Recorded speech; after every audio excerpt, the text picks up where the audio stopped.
Bonjour à tous. Dans la précédente vidéo, nous avons vu la loi des sinus, qui est un théorème à résultat qui s'applique à n'importe quel triangle, même pas rectangle, et qui donc est une formule qui permet de prendre des raccourcis pour étudier plus rapidement un triangle sans avoir forcément à le découper en deux triangles rectangles. Eh bien, des formules comme la loi des sinus, il en existe d'autres, et celle que je vous propose de découvrir dans cette vidéo, c'est un théorème qui porte plusieurs noms selon les cas. On l'appelle parfois la loi des cosinus, parce que vous allez voir que dans sa formule, il y a un cosinus qui intervient. On l'appelle parfois aussi le théorème de Pythagore généralisé, parce que vous allez voir également, on va voir à la fin que si on l'applique ce théorème à un triangle rectangle, eh bien il devient tout simplement le théorème de Pythagore. Et par contre, son nom le plus courant, celui sous lequel on le connaît davantage, c'est le théorème d'Al-Kashi. Alors le théorème d'Al-Kashi, c'est donc un théorème qui s'applique à n'importe quel triangle, pas forcément rectangle. Alors allons-y, prenons un triangle comme ceci, par exemple, qui n'est pas forcément un triangle rectangle. Et comme précédemment, commençons par donner des noms à ces trois côtés. Donc on va appeler les trois côtés A, B, C. Et puis ces trois angles qu'on va appeler alpha, donc toujours alpha qui est en face de A, bêta en face de B, et gamma en face de C. Donc, je vous ai dit que ce théorème d'Al-Kashi s'appelait aussi théorème de Pythagore généralisé, dans le sens où il généralise le théorème de Pythagore. Qu'est-ce qu'il dit le théorème de Pythagore? Si ce triangle-là était rectangle, imaginons par exemple que l'angle gamma vaille 90 degrés, dans ce cas-là, ça veut dire que c'est C qui est l'hypoténuse. Eh bien, si gamma est égal à 90 degrés, on a que l'hypoténuse au carré, donc C au carré, est égale à la somme des deux autres côtés au carré. Donc on aurait C au carré qui vaut A au carré plus B au carré. Seulement, notre triangle là, il n'est pas rectangle. Donc comment faire pour généraliser cette formule pour n'importe quel triangle, même si gamma vaut autre chose que 90 degrés? Eh bien pour faire ça, on va commencer par découper notre triangle en deux, en faisant une hauteur, comme on a l'habitude de le faire, qui le découpe en deux triangles rectangles. Alors comme précédemment pour la loi des sinus, ce découpage, il est uniquement temporaire, c'est-à-dire que le découpage, il va nous servir à faire la démonstration, à voir pourquoi la formule est vraie, mais à la fin, dans notre formule, les hauteurs, la hauteur qui est là et qu'on va appeler h, elle ne doit pas intervenir. On ne doit pas avoir le h dans notre formule. Alors ici on a le h et puis il y a une autre longueur qu'on va noter avec un nom. C'est cette longueur-là. Vous voyez qu'ici la hauteur elle a découpé ce côté b en deux morceaux. Et bien cette longueur-là on va l'appeler avec la lettre x. Et puis donc cette longueur-là, combien elle vaut? Puisque ça vaut x et que le tout vaut b, et bien ça vaut b moins x. Donc voilà, ça aussi ce sont deux longueurs qui interviennent dans la démonstration qu'on va faire, dans le calcul qu'on va faire, mais qui à la fin ne devront plus intervenir dans la formule finale du théorème d'Al-Kashi. Alors allons-y. Le théorème de Pythagore, il nous dit que c carré est égal à la somme des carrés. Alors allons-y, calculons c carré, mais calculons c carré cette fois dans ce triangle-là quelconque.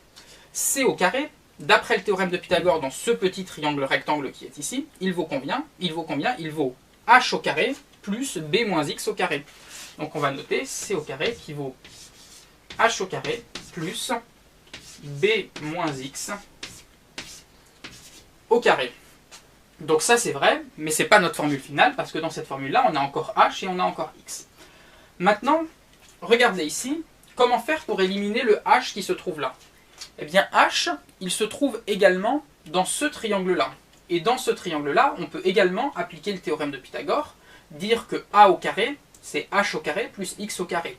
Donc autrement dit, h au carré, il vaut quoi? Il vaut a au carré moins x au carré. Donc on peut remplacer ici h au carré qui vaut a au carré moins x au carré plus b moins x au carré. Seulement, là on va utiliser un petit résultat d'algèbre qui est juste une identité remarquable. B moins x au carré, ça peut se développer. Et si on le développe, on obtient quoi? On obtient b au carré moins 2xb plus x au carré. Donc voilà ce qu'on obtient en développant tout ça. Vous voyez que là, ça commence déjà à ressembler un peu au théorème de Pythagore, parce que là, on a c au carré, et là, on remarque qu'on a déjà a au carré plus b au carré, comme ici. Seulement, on a des termes en plus. Mais si vous observez bien, les termes en plus, il y en a certains qui s'en vont déjà. Pourquoi? Parce que là, on a moins x au carré, et là, on a plus x au carré. Donc, x au carré moins x au carré, eh bien, ça fait 0, donc ces deux termes-là, ils s'annulent. Au final, qu'est-ce qu'on a? On a que c au carré vaut a au carré plus b au carré moins 2xb. Alors là, on a presque fini, seulement vous voyez bien que là, le x, il est encore dans notre formule. Or, on a dit que le x, vu qu'il dépend du découpage, on ne veut plus qu'il intervienne à la fin dans notre formule parce qu'on ne veut pas parler d'un découpage de notre triangle. Comment exprimer x sans utiliser le découpage? Eh bien, vous voyez que si on prend ce triangle rectangle ici, eh bien, x, il vaut combien? Eh bien, il vaut a, qui est l'hypoténuse, multiplié par le cosinus de gamma. Parce que pour passer de l'hypoténuse au côté adjacent, x c'est le côté adjacent de l'angle gamma, eh bien on multiplie par le cosinus, c'est ce qu'on a déjà vu dans les vidéos précédentes sur la trigonométrie d'un triangle rectangle. Donc autrement dit, x c'est a fois cos gamma. Donc on peut réécrire que ça, c au carré, c'est égal à a au carré plus b au carré moins 2 ab cos gamma.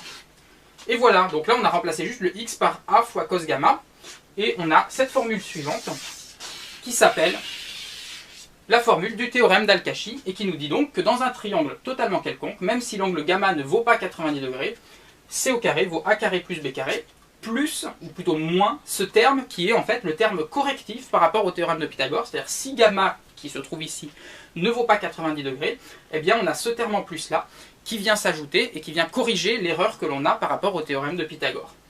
Vous remarquez que si l'angle gamma vaut 90 degrés, rappelez-vous ce qu'on a dit quand on a étudié les cas particuliers des cosinus et des sinus, on avait dressé tout un tableau. Eh bien le cosinus d'un angle de 90 degrés, ça vaut 0. Donc autrement dit, si gamma vaut 90 degrés, le cosinus de gamma vaut 0, et donc ce terme-là vaut 0, et on retrouve bien c au carré égale a au carré moins plus b au carré, on retrouve bien exactement la formule du théorème de Pythagore.